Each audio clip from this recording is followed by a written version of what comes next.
2025 का भारत, जून और जुलाई की तपती दोपहर अब जानलेवा बन रही है। This has been the worst spell of heat wave that has been recorded in the last 5 decades. Delhi, UP, Bihar हर जगह पे 48 डिग्री सेल्सियस से भी ज़्यादा टेम्परेचर बन रहा है। स्कूल बंद है, खेत पे सूखा पड़ चुका है और अस्पतालों पे हीट स्ट्रोक का केस बढ़ता चला जा रहा है। आखिर ये सब हो क्या रहा है? पहले तो हमें ये समझना होगा कि ये एक्सट्रीम वेदर कंडीशन केवल इंडिया में ही नहीं, साउथ ईस्ट एशिया में ही नहीं, बल्कि दुनिया के हर कोने में हो रही है। ये खबर साउथ अमेरिका का। Scientists estimate that high heat killed 2,300 people across 12 major cities between the 23rd of June and 2nd of July. South Africa में भयंकर ड्राउट का situation. The southern African region is experiencing a severe drought with many families unable to cater for their daily needs like food. This type of drought is 1947, so this is not a normal circumstance. ये south Africa के one of the historical event में से एक था। पहले heat wave का नाम सुनते ही लोग डर से कांप जाते थे, लेकिन आजकल हीट वेव बहुत ही कॉमन हो चुका है। लेकिन ये हीट वेव होता क्या है? इंडियन मेट्रोलॉजिकल डिपार्टमेंट का एक बेसिक क्राइटेरिया है हीट वेव को डिक्लेयर करने के। ये कहते हैं कि अगर प्लेन्स पे टेम्परेचर 40 डिग्री से ऊपर हो, कोस्टल पे 37 डिग्री से ऊपर या फिर पहाड़ों पे 30 डिग्री से ऊपर टेम्परेचर हो, तो इसको हीट वेव डिक्लेयर कर दिया जाता है।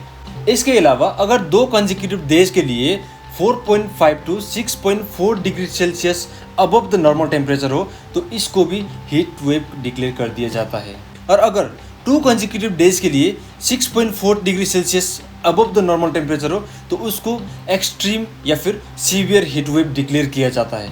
लेकिन अगर टेम्परेचर 45 डिग्री क्रॉस करता है, तो उसको बिना कोई क्राइटेरिया या फिर कंडीशन को इसको वैसे ही हीट वेव डिक्लेयर किया जाता है। ये तो हो गई टेम्परेचर की बात।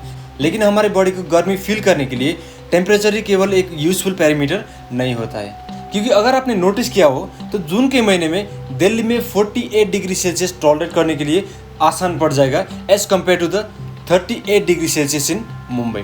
ऐसा क्यों है? ऐसा है ह्यूमिडिटी की वजह से। जितना ज़्यादा ह्यूमिडिटी होता है हवा में, उतना ही ज़्यादा मुश्किल हो जाता है एक बॉडी को टेम्परेचर को टॉलरेट करने के लिए। अब ये ह्यूमिडिटी होती क्या है? ह्यूमिडिटी का मतलब होता है हवा में या फिर एटमॉस्फेयर में वाटर वेपर का प्रेजेंस कितना परसेंट है। अभी जैसे ही एयर में वाटर वेपर का जो कंसंट्रेशन है वो इंक्रीज हो जाएगा, हमारा बॉडी का जो नेचुरल कूलिंग सिस्टम है जिसको हम स्वेटिंग बोलते हैं, वो कम हो जाता है। हमारे बॉडी स्वेटिंग नहीं कर पाता है और इसी वजह से हमारी बॉडी का जो हीट है वो अंदर ही रह जाता है। पसीना आना या फिर स्वेटिंग, ये हमारी बॉडी का नेचुरल कूलिंग प्रोसेस है। ये हमारी बॉडी का टेम्परेचर रेगुलेट करने में मदद करती है। आपने नोटिस किया होगा कई टाइम धूप भी नहीं होती है, बॉडी में पसीना भी नहीं आ रहा होता है, फिर भी हमारे बॉडी इतना हीट से सफोकेट कर रहा होता है। शायद इसका आंसर अभी आपको मिल गया होगा। इसी रीजन से टेम्परेचर और ह्यूमिडिटी दोनों को कंसीडर करना बहुत ही ज़रूरी बन जाता है। और एक मैट्रिक जो इन दोनों को साथ में कंसीडर करता है वो है हीट इंडेक्स। हीट इंडेक्स हमें बताता है कि बाहर जो गर्मी है वो कितना गर्म फील हो रहा है हमारी बॉडी को। अभी जैसे कि आपने भी फ़ोन पे टेम्परेचर चेक करने के लिए देखा होगा, वहाँ लिखा होता है feels like. For an example, अभी जैसे कि सिलगुड़ी का जो टेम्परेचर है वो है 37 डिग्री सेल्सियस, लेकिन लिखा होता है फील्स लाइक 48 डिग्री सेल्सियस। और ये फील्स लाइक जो है ये हीट इंडेक्स से ही निकल के आती है। इस चार्ट को आप देख सकते हो, टेम्परेचर और रिलेटिव ह्यूमिडिटी जिसे निकल के आती है उसका कॉरेस्पॉन्डिंग हीट इंडेक्स। अगर 35 डिग्री सेल्सियस के टेम्परेचर पे रिलेटिव ह्यूमिडिटी 50% है, फील्स लाइक आएगा 41 डिग्री सेल्सियस। लेकिन इसी टेम्परेचर पर अगर 75% रिलेटिव ह्यूमिडिटी पहुंच जाती है तो फील्स लाइक आएगी 53 डिग्री सेल्सियस। और ये रेड कलर का कैटेगरी में आता है, यानी एक्सट्रीम डेंजर। इस हीट इंडेक्स पर आपको हीट स्ट्रोक या फिर सन स्ट्रोक होने की हाई चांसेस है। और एक इफेक्ट जिसकी वजह से लोकल लेवल पर हीट वेव का जो इफेक्ट है वो बढ़ता दिखाई दे रहा है, और ये इफेक्ट का नाम है अर्बन आइलैंड हीट इफेक्ट। आपने ये नोटिस किया होगा कि एक ही शहर के अंदर भी डिफरेंट टेम्परेचर आपको महसूस करने को मिलता है।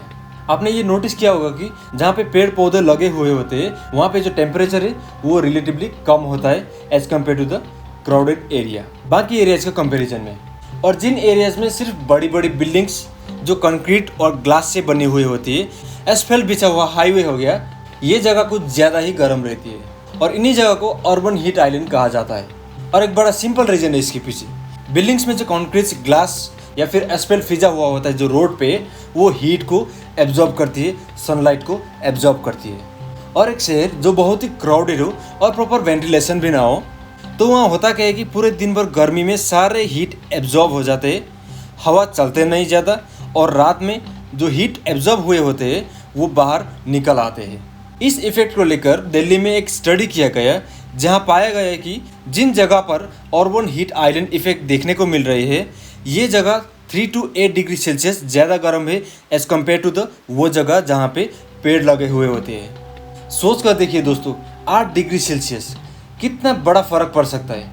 इससे आपको पेड़ों की अहमियत पता चलना चाहिए।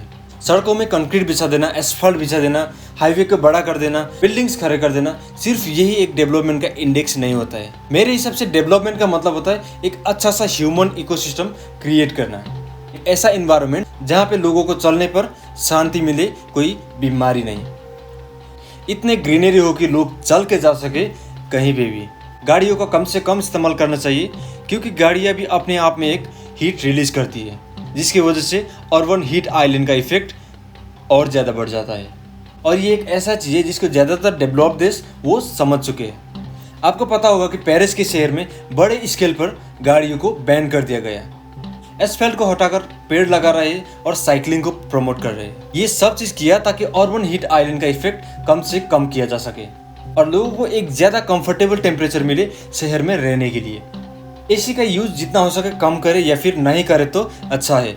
इसके बदले में घर का जो वेंटिलेशन सिस्टम है वो अच्छा बनाए और घर का जो पेंटिंग है वो वाइट कलर का करे, डार्क कलर को अवॉइड करे, क्योंकि डार्क कलर जो है वो लाइट को एब्जॉर्ब करती है, हीट को एब्जॉर्ब करती है। इसके अलावा आपका घर का जो टेम्परेचर है वो रेगुलेट करने के लिए आप छत पे ग्रीन प्लांट लगा सकते हैं या फिर कोई फूल या फिर घास भी उगा सकते हैं। और इस मॉडर्न ज़माने में एक सस्टेनेबल डेवलपमेंट होने के लिए एसी का जो अल्टरनेटिव ऑप्शन है वो है रेडिएंट कूलिंग। एक नया टेक्नोलॉजी है जहाँ पे दीवारों पे एक पाइप लगी होती है और जिसके अंदर से ठंडी पानी गुजरती है और इसकी वजह से घर पूरा ठंडा रहता है। इसके अलावा सरकार को भी फोकस करना पड़ेगा शहरों को हरा भरा बनाने के लिए। जितना ज़्यादा हो सके वहाँ पे पार्क्स बनाएं ताकि हीट वेव का जो इम्पैक्ट है वो कम से कम हो सके। तो दोस्तों ये था आज का टॉपिक। मिलते हैं अगले वीडियो में, और जाने से पहले don't forget to like, share and subscribe this video.